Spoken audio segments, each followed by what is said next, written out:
Most of the evil in the world comes about not out of evil motives, but somebody saying, hey, you know, get with the program, be a team player. When a person feels, I am not personally responsible, I am not accountable, it's the role I'm playing, or these are the orders I've gotten, then you allow yourself to do things you would never do under ordinary circumstances. I began to feel that I was losing my identity, that the person that I call Clay, the person who put me in this place, the person who volunteered to go into this prison, because it was a prison to me, it still is a prison to me. I don't look on it as an experiment or a simulation. It was just a prison that was run by psychologists instead of run by the state.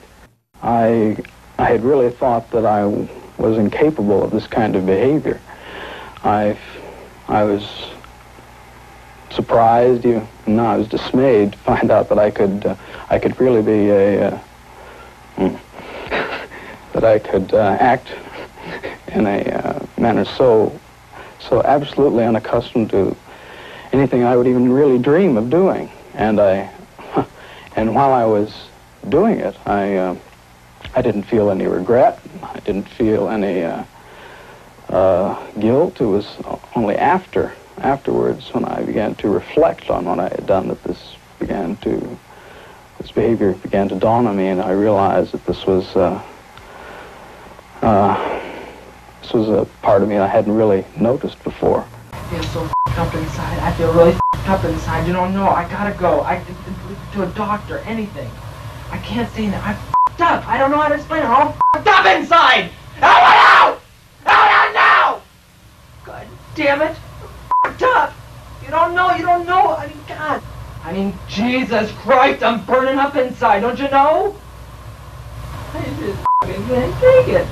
The scene you just saw was at the end of only 36 hours into this study. Each day after that, another prisoner had a similar reaction. And so at the end of 5 days, we had 5 kids. Kids we chose because they were normal and healthy, having emotional breakdowns.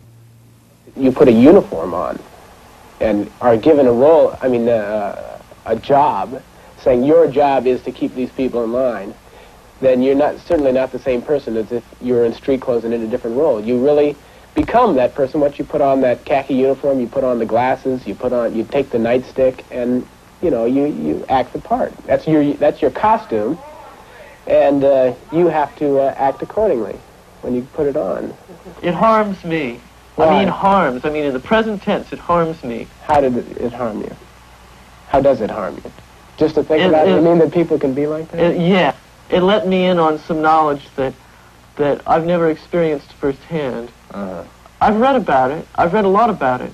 But I've never experienced it firsthand. I've never seen someone turn that way. And I know you're a nice guy. You know? Do you understand? I do. I do know you're a nice guy. Then why, I don't get bad because I know what you can turn into. It surprised me that no one said anything to stop me. No one said, Carmen, you can't say those things to me. Those things are sick. Nobody said that. They just accepted what I said. I said, go tell that man to the face he's the scum of the earth, and they'd do it without question. They'd do push-ups without question. They'd sit in the hole. They'd abuse each other. And here they're supposed to have they're supposed to be together as a unit in jail, but here they're abusing each other because I requested them to, and no one questioned my authority at all. And it really shocked me. Why didn't people, when I started to abuse people so much, I started to get so profane that, and still people didn't say anything. Prisoner 819 did a bad thing.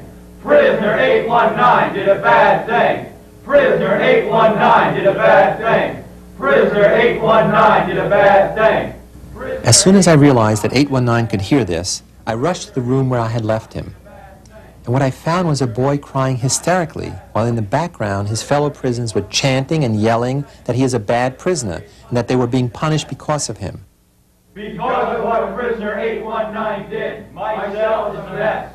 Because of what prisoner 819 did, my cell is a mess. Well, I'm trying to comfort this young man, and he says, I have to go back. And I said, what do you mean? I have to prove to them I'm not a bad prisoner. And at this point I said, no, you're not a bad prisoner. You're Stu, and I'm not the superintendent. I'm Phil Zimbardo. The study is over. And he kept saying, no, I have to go back. I'm not a bad prisoner. And So the reality of that prison was so deep that even when I'm giving him the opportunity to leave, his reputation, his image as a bad prisoner has to be undone, has to be reconciled. When we released the first prisoner, 8612, we brought in a substitute, but he came in halfway through. And what's interesting is, day by day, as the situation degraded, we all adjusted to it. That is, each day's level of violence, of abuse, was a platform for the next day. But he comes in now, and he's seeing these crazy things going on. He says right up front, I'm not having any of this. And they told him, you can't leave. They won't let you leave, which we never said.